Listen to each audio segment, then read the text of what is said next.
इनके अध्यक्ष जी, आपने मुझे बजट पर बोलने का मौका दिया।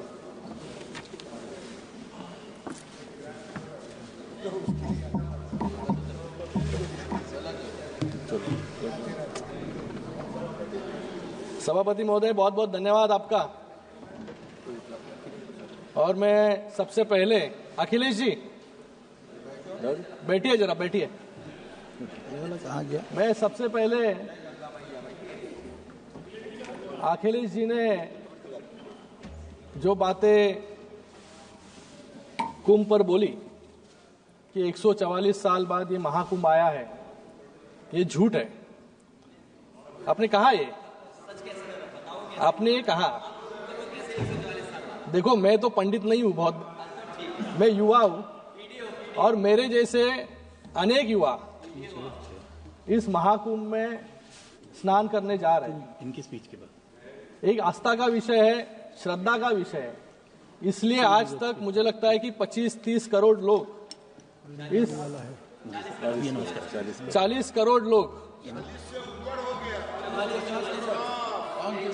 जो भी जाएगा उतना 100 करोड़, जो इतने करोड़ों लोग गए, करोड़ों लोग एक आस्था के साथ गए, एक श्रद्धा के साथ गए कि ये महाकुंभ में जाकर उन्होंने दर्शन लिया।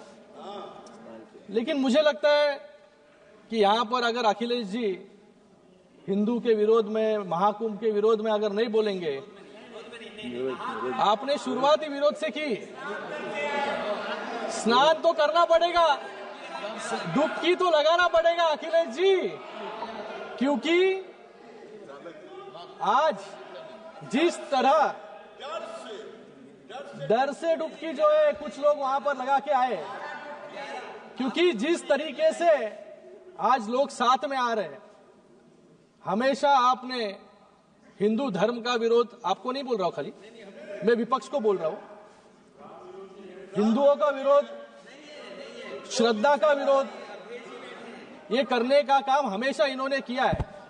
लेकिन आज देश की जनता एकत्रित आ रही है मोदी जी के नेतृत्व में, इसलिए तीसरी बार मोदी जी के नेतृत्व में पूरी मेजॉरिटी के साथ ये सरकार स्थापन है।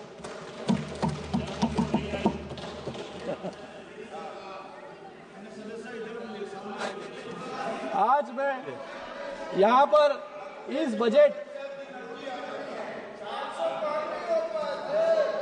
अरे आप लोग 100 पार नहीं कर पाए, 99 तक अटक गए। आज इस बजट को मैं मेरी पार्टी शिवसेना और हमारे नेता एकनाथ शिंदे जी की तरफ से पूरा समर्थन करता हूं, क्योंकि ये हर वर्ग को कुछ ना कुछ तो देने का काम इस बजट ने किया है। इस बजट ने ड्यूअल रिकॉर्ड सेट किया है। पहला, एनडीए सरकार का ये 11वां बजट है जो अपने आप में एक रिकॉर्ड है, और दूसरा रिकॉर्ड है कि निर्मला सीतारमण जी जो पहली इस भारत की फुल टाइम फाइनेंस मिनिस्टर है, उन्होंने 8वां बजट इस सदन में प्रस्तुत किया। वो हमारे देश की रक्षा मंत्री भी रह चुकी है, अभी वित्त मंत्री भी है। उनके कार्यकाल में देश समृद्ध भी हुआ और सुरक्षित भी। अगर मोदी जी को टीम इंडिया का कप्तान हम कहते हैं, तो आज टीम इंडिया का विनिंग ऑलराउंडर जो है हम निर्मला सीतारमण जी को कह सकते हैं। 2014 में जब कांग्रेस ने एक पैरालाइज्ड इकोनॉमी हमें दी, तो हमारा बजट 17,94,000 करोड़ था। आज सरकार का बजट 50,65,000 करोड़ का है, जिसमें 39,44,000 करोड़ का रेवेन्यू एक्सपेंडिचर है और 11,21,000 करोड़ का कैपिटल एक्सपेंडिचर है। इसका मतलब तीसरे कार्यकाल में 3 गुना अधिक बजट, 3 गुना अधिक विकास और 3 गुना स्पीड से विकास इस देश में हो रहा है। धन्यवाद अध्यक्ष महोदय कि आपने मुझे आज संविधान के 75 वर्ष पर हो रही चर्चा पर अपनी पार्टी शिवसेना की तरफ से बोलने का अवसर दिया। मैं सबसे पहले भारत रत्न डॉक्टर बाबा साहब अम्बेडकर, सभी स्वतंत्रता सेनानी, संविधान के सदस्य और इमरजेंसी के समय जेल गए संविधान सेनानियों को नमन करते हुए अपनी बात की शुरुआत करता हूं। आज एक ऐतिहासिक दिन है, क्योंकि इस सदन में हमारे संविधान जो हमारे लोकतंत्र का, हमारे समाज का और हमारे संसद का स्तोत्र है। मैं अभी राहुल जी को सुन रहा था, मुझे लगता है कि संविधान को छोड़कर सभी बातों पर उन्होंने प्रकाश डालने का काम यहाँ पर किया। गए वक्त आप सुन लीजिए, अभी हमने आपका सुना। गए वक्त भी अभय मुद्रा की बात कर रहे थे, आज भी अभय मुद्रा के बाहर राहुल जी आए नहीं। अभय मुद्रा जो है वो नॉन वायलेंस सिखाता है, लेकिन जैसे अनुराग जी ने कहा कि ये यहाँ पर सुनिए, यहाँ पर इन्होंने कहा, आप बैठिएगा प्लीज।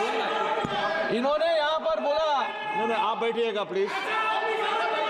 आप प्लीज अरे सुनना भी सीख लो। एक्सक्यूज मी, बैठिए अभी, उनको बोलने दीजिए। You please don't talk in between, I will give you chance. अरे बाहेर आहे त्याच्यातून, घरी बसवलं सगळ्यांना आता। कोण आहे? Please address the chair, please address the chair. Yes, no, आज यहाँ पर अभय मुद्रा के बारे में बात कर रहे हैं। अभय मुद्रा जो है नॉन वायलेंस के बारे में सिखाता है, लेकिन इनको ये भूल गए 1984 में नॉन स्टॉप वायलेंस करने का काम जो है सिख भाइयों के साथ इन्होंने किया। इन लोग को ये भी बात भूलनी नहीं चाहिए कि इन्होंने कहा कि युवाओं के जो है अंगूठे काट रहे थे। याद कीजिए 1964 का वर्ष, जहां पर 1070 कम्युनल राइट जो है इनके शासन में हुए। याद कीजिए कार सेवकों पर गोलियां इन्होंने चलाई। याद कीजिए 1993 का बम ब्लास्ट, जब ये सीरियल बम ब्लास्ट जो है बंबई में हो रहे थे, इन्हीं के कार्यकाल में हुए। गए 10 साल में एक भी बम ब्लास्ट जो है मुंबई में नहीं हुआ, देश भर में नहीं हुआ। ये यहाँ पर सावरकर जी के बारे में बात कर रहे हैं, मुझे इनसे पूछ रहा है, ये जो सावरकर जी का अपमान करते हैं, इनके साथी जो यहाँ पर बैठे होंगे उभाटा वाले, ये उभाटा वालों को मान्य है क्या जो ये सावरकर जी के बारे में बात कर रहे हैं? भाग्य कोई है नहीं मुझे लगता है यहाँ पर।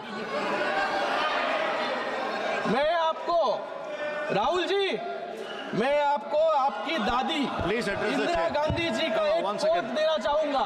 आपसे बात कर रहा हूं। Responding to letter written by Pandit Bakhle, secretary to the Swatantra Veer Savarkar Rashtriya Smarak, making plans for celebrating the birth centenary of Savarkar. In her letter, honourable Indira Gandhi ji, dated May 20, 1980, Indira Gandhi ji writes back to Bakhle saying, I have received your letter of 8th May 1980.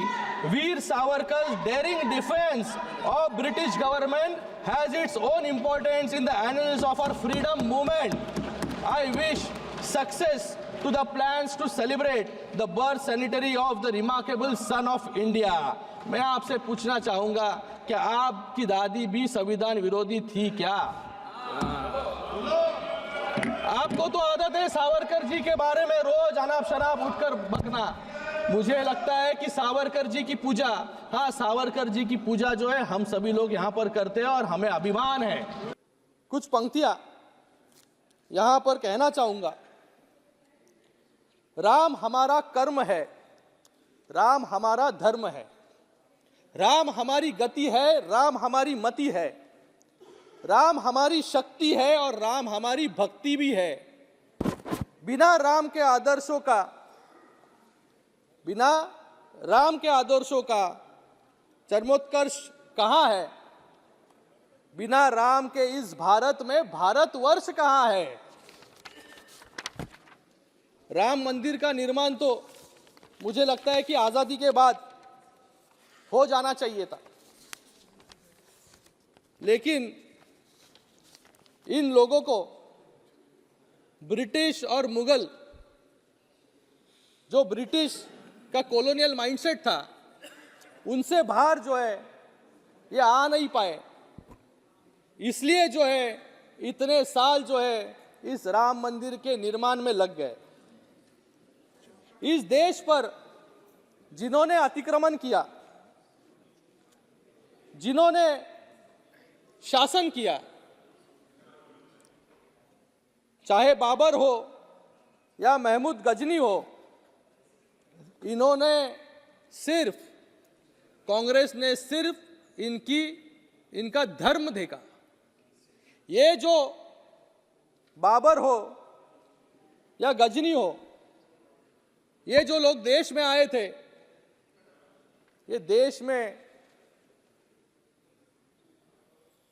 पर attack करने आए थे, आतंकवाद फैलाने आए थे, लेकिन इन्होंने जो देखा, इन्होंने सभी चीजों को जो है सिर्फ धर्म के साथ जोड़ा और आजादी के बाद से आज तक सिर्फ धर्म के नाम पर जो है राजनीति करने का काम, पाप करने का काम कांग्रेस ने यहां पर किया। अतिक्रमण करने वाले आतंकवादियों को आपने पूरा सम्मान दिया, उनके नाम पर जो है अलग अलग शहरों का नाम रख दिया, अलग अलग रास्तों का नाम रख दिया, बराबर है। आज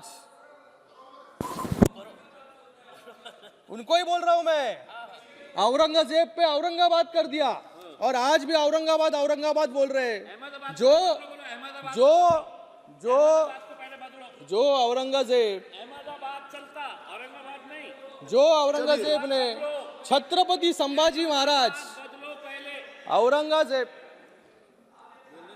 औरंगजेब ने जो चढ़ाई कर इस देश पर आया, जिन्होंने बहुत क्रूरता के साथ छत्रपति संभाजी महाराज जी का जो है वहां पर हत्या की,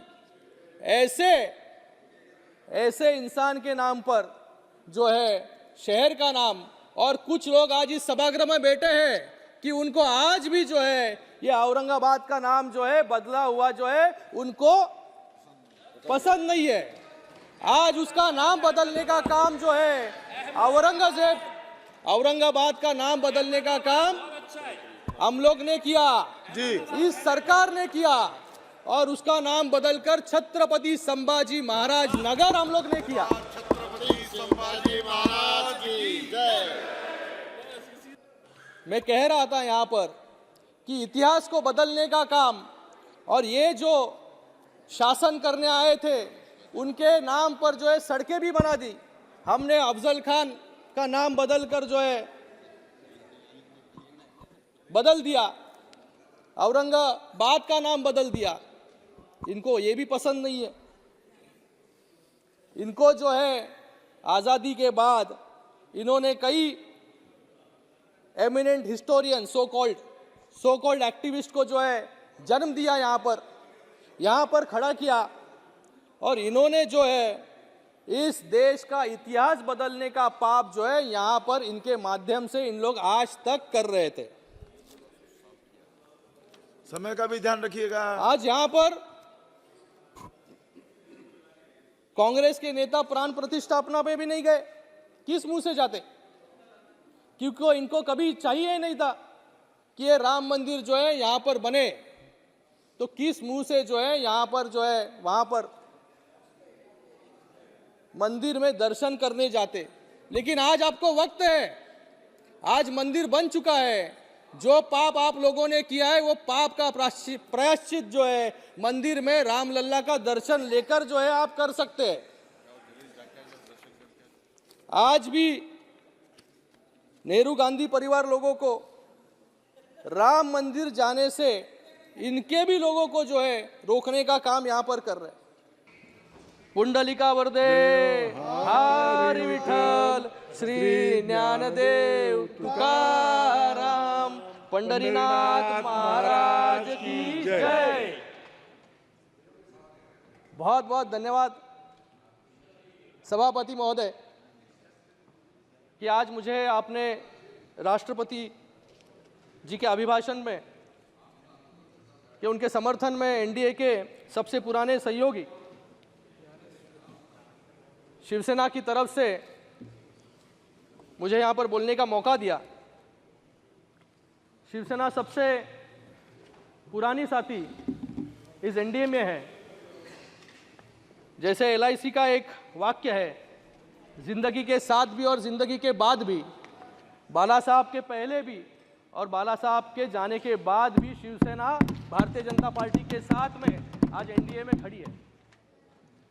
सबसे पहले देश के जनता को, महाराष्ट्र के जनता को और मेरे कल्याण लोकसभा की जनता को मैं तहे दिल से धन्यवाद अदा करता हूं कि तीसरी बार मुझे इस सदन में मेरे कल्याण लोकसभा की जनता ने चुनकर भेजा और तीसरी बार फिर से मोदी जी को इस देश का नेतृत्व सौंपा और मोदी जी को तीसरी बार प्रधानमंत्री बनाया।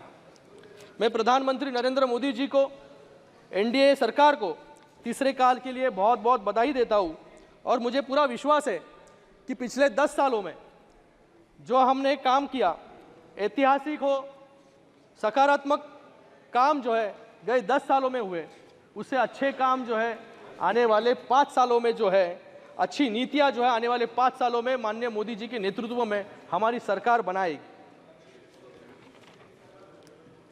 इस चुनाव में जनता ने एक मैसेज दिया है, कांग्रेस अकेले लड़े या इंडिया अलायंस बनाकर, बैठना तो विपक्ष में ही है। कांग्रेस जो आज इतनी खुश है, राहुल कल तक यहां थे, आज वहां पहुंच गए हो। कांग्रेस को राहुल की जगह उधर ही है विपक्ष में। मुझे लगता है कि जो आंकड़े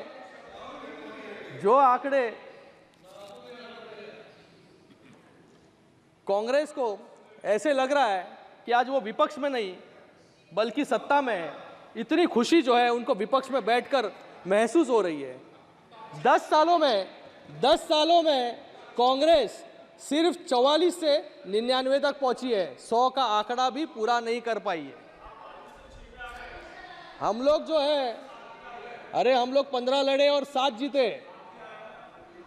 मैं आज यहां पर कुछ आंकड़े आपको बताना चाहूंगा कि आपने 285 सीट पर चुनाव लड़ा और सिर्फ 99 जीते, मतलब सिर्फ 34% आपका स्ट्राइक रेट। 285 में से 51 उम्मीदवारों की जमानत जो है कांग्रेस की जब्त हो गई। आंध्र प्रदेश, अरुणाचल प्रदेश, हिमाचल, जम्मू कश्मीर, मध्य प्रदेश, दिल्ली और त्रिपुरा में अपना खाता भी जो है कांग्रेस खोल नहीं पाई। और जिन आपके विपक्ष के नेता किस पर बात कर रहे थे फिर? 336 उम्मीदवार जो है अलग अलग राज्यों में इन्होंने खड़े किए, उसमें से सिर्फ 15 इनके जो है उम्मीदवार जीत कर आए, जो 5% से भी कम है। मुझे लगता है कि आपके आंकड़े तो कम है, लेकिन अकड़ जो है इस वक्त जो है बढ़ गई है। मुझे लगता है कि इस जश्न के पीछे जो हार की सच्चाई है उस पर थोड़ा आत्मचिंतन करने की कांग्रेस को जरूरत है। यहां पर हमारे आंकड़े, हम लोग यहां पर सत्ता में बैठे हैं, आप लोग विपक्ष में बैठे हो। 10 साल के बावजूद लोगों ने जो है आप पर विश्वास नहीं रखा, लोगों ने मोदी जी के नीतियों पर विश्वास रखा, मोदी जी पर विश्वास रखा। इसलिए आज यहां पर हम लोग बैठे फिर से सत्ता में तीसरी बार। लोगों ने मोदी जी को चुनकर क्यों दिया? हम सबके लिए गर्व की बात है कि भारत में लोकतंत्र का सबसे बड़ा उत्सव शांतिपूर्वक ढंग से पूरा हुआ और तीसरी बार भारत ने प्रधानमंत्री मोदी जी के नेतृत्व को चुना। 2024 में दुनिया की आधी आबादी चुनाव प्रक्रिया में भाग ले रही थी। अभी तक 80 देशों में चुनाव अभी हो रहे हैं, 55 देशों में चुनाव हुए, 33 देशों में सरकार बदल गई, बदलाव हुआ, लेकिन हमारे देश ने तीसरी बार सशक्त सरकार मोदी जी के नेतृत्व में यहां पर बनाई। एक महत्वपूर्ण प्रश्न यह है कि जब विश्व भर में बदलाव की लहर है, तब भारत जैसे डाइवर्स और सबसे बड़े लोकतंत्र में स्टेबिलिटी कैसे है? उसका सबसे प्रमुख कारण है जनता को हमारी नीतियों पर विश्वास।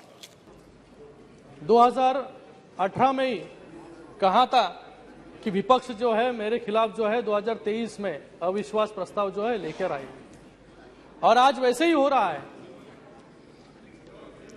2018 में विपक्ष ने अविश्वास प्रस्ताव लाया था और 2019 में 2014 से भी ज्यादा जो है सांसद सदस्य एनडीए के यहां पर चुनकर आए, और 2014 में एनडीए की सांसदों की संख्या थी 336 और 2019 में वो पहुंची 353, और फिर से आज अविश्वास प्रस्ताव जो है यहां पर लेकर आई है विपक्ष। फिर से 2024 में जो है ये संख्या जो है 400 पार हो जाएगी। आज यहां पर चर्चा जो है अविश्वास की नहीं, यहां पर चर्चा जो है वह अविश्वास के खिलाफ जनविश्वास की है, क्योंकि जनविश्वास जो है वो एनडीए के साथ है, मोदी जी के साथ है। आपके खिलाफ तो 2 बार लोगों ने ही अविश्वास प्रस्ताव जो है 2014 में और 2019 में पहले ही पारित कर चुकी है, और अभी 2024 में जो है जनता जो है हैट्रिक करने जा रही है।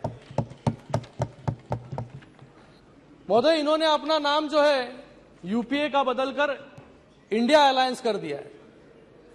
इन्हें लगता है कि इंडिया नाम रखने से जो है भारत के लोग इनके साथ हो जाएंगे, लेकिन मुझे यहां पर कहना है कि इन्होंने नाम जो बदला है यूपीए, क्योंकि यूपीए की नाम की इनको शर्म आती है, क्योंकि यूपीए जो है, यूपीए का नाम सुनते ही लोगों के दिमाग में जो है स्कैम, घोटाले, भ्रष्टाचार याद आते हैं लोगों को।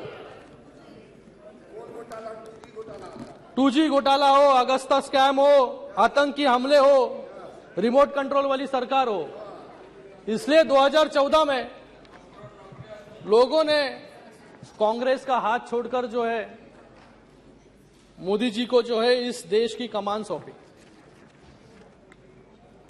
आज यहां पर ये कहते हैं कि नफरत की बाजार में मोहब्बत की दुकान खोल रहा हूं।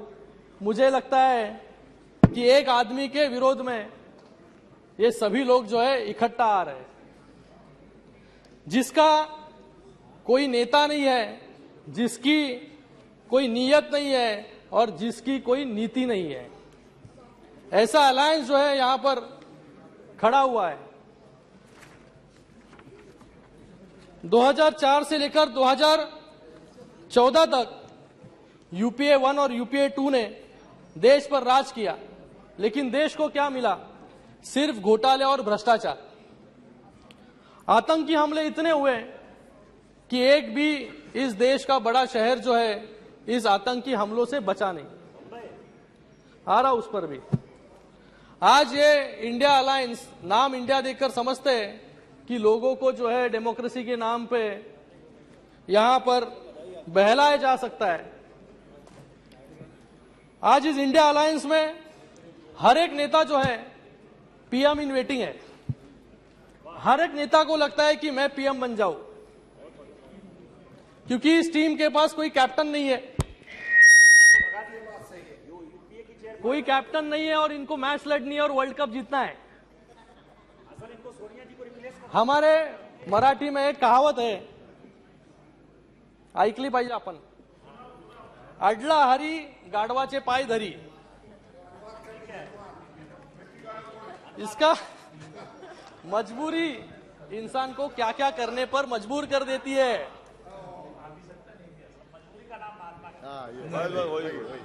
लेकिन ये जो विपक्ष है, ये विपक्ष नहीं, ये अलायंस नहीं, ये विनाश का गठबंधन है। यहां पर सिर्फ एनडीए वर्सेस इंडिया की लड़ाई नहीं है, बल्कि स्कीम वर्सेस स्कैम की लड़ाई है। यहां पर गए अनेक